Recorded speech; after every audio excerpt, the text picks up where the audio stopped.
we're going to continue to practice the art of paper folding, origami, and we're going to make some adorable cats. Just remember, if you need to pause the video in between steps, that's really helpful, and have a blast with this lesson. Okay, so you need 2 pieces of origami for this particular lesson, and you want to start again with the white side up. You can put 1 piece aside because we're going to start with the cat's head.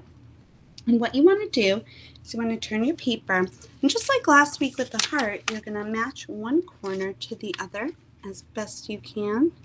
Line them up, press down, so then you have a triangle.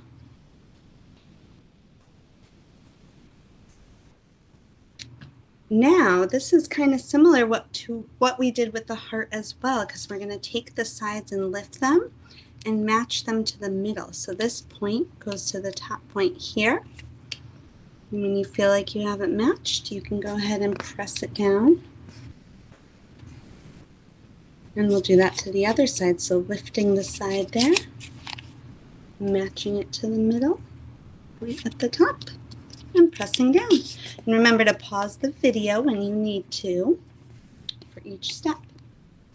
Now we have a shape that looks like this. We're going to turn it around so that the flaps are coming up from the bottom. That's very important.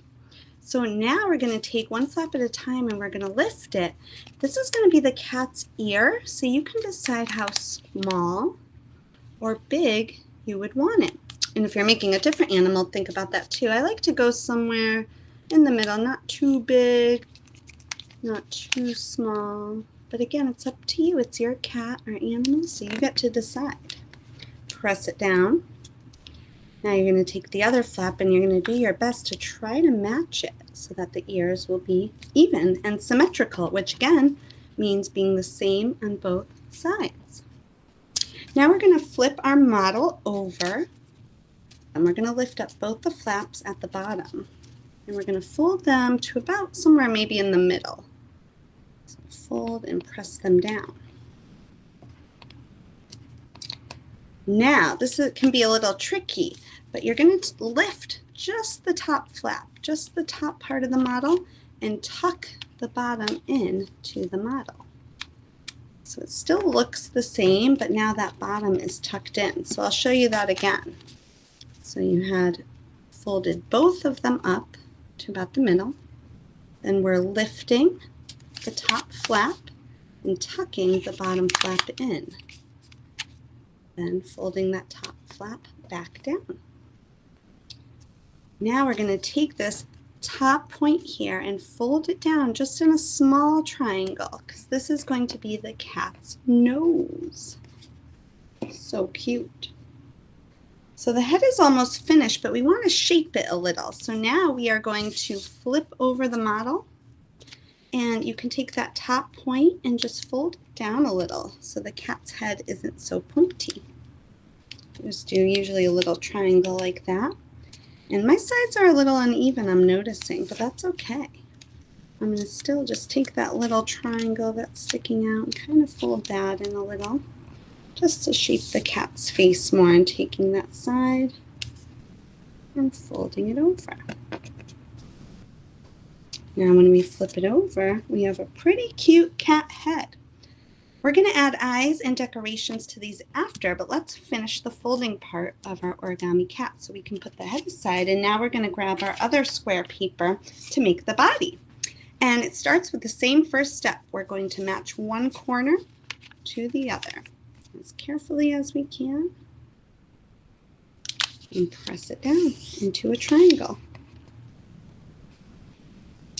Now we're going to rotate so that our folded side is at the top. So we talked about that last week in the heart video, how to know if it's the folded side. The part that opens up is not the folded side. The folded side will have that crease. So make sure that's on the top. The folded side is on the top. And we're going to take the corner here and lift it up. And we're going to try to match the bottom to the bottom edge of the paper to make a tail. So I just folded the tip over like that. That's actually it for the body. Now we have to put our 2 pieces together. So to do that, we're going to unfold that little point at the top of the head that we had made before. And we're going to open up at the bottom here. So just kind of, there's a natural space you'll see. And we're going to take that point of the body and we're going to try to match the point of the body to the point of the head. And you can kind of feel when it gets in there. You can move the face around a little to see what position you want it in. And when you have it the way you like it, you're just going to fold that back down again. And the tip of the body will be folded with it, so it should stay a little better. To get your cats to stand up, it can be a little tricky sometimes. I find that if you put your hand in the middle of the body and kind of play with it a little, you're able to stand it up, but it may take a little bit of practice.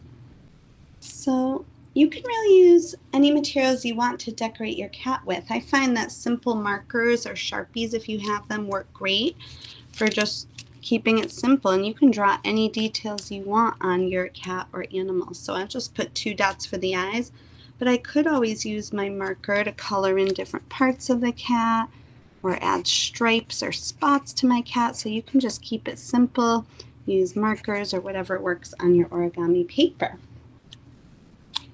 I also like to collect scraps of paper that maybe I can use to cut out shapes and glue onto my cat. And my Hiawatha students had so much fun doing this with their cats. Some made them fancy jewelry. Some of them turned into chef cats, and they ended up naming their cats, which was pretty cool. I want to put a heart collar on my cat. So I'm going to draw a heart on the back of my scrap paper and carefully cut it out. You want to be really careful when you're cutting and always make sure the scissors are pointed away from you. And you'll notice I'm not really turning my scissors very much at all. I'm just turning my paper. And I have a paper underneath so that I won't get glue on the table. And instead of putting it on the cat, I like to put it on the smaller piece of paper. Remember, when you're done gluing something, you want to turn down your glue stick so that when you put the cap on, it doesn't get smushed. And then click it.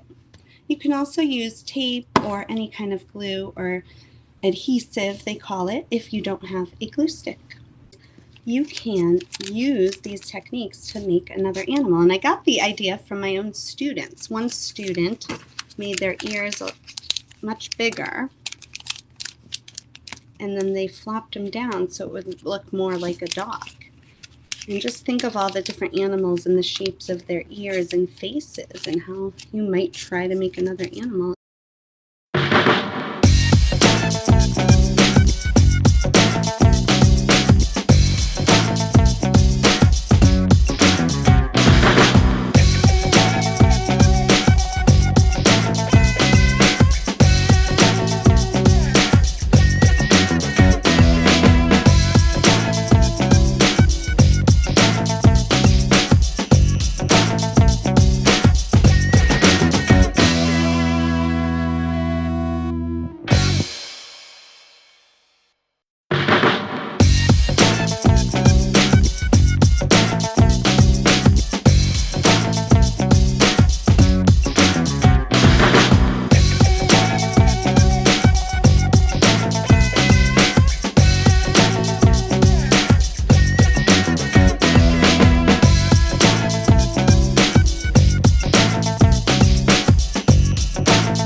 As always, artists, enjoy being creative. See you next time.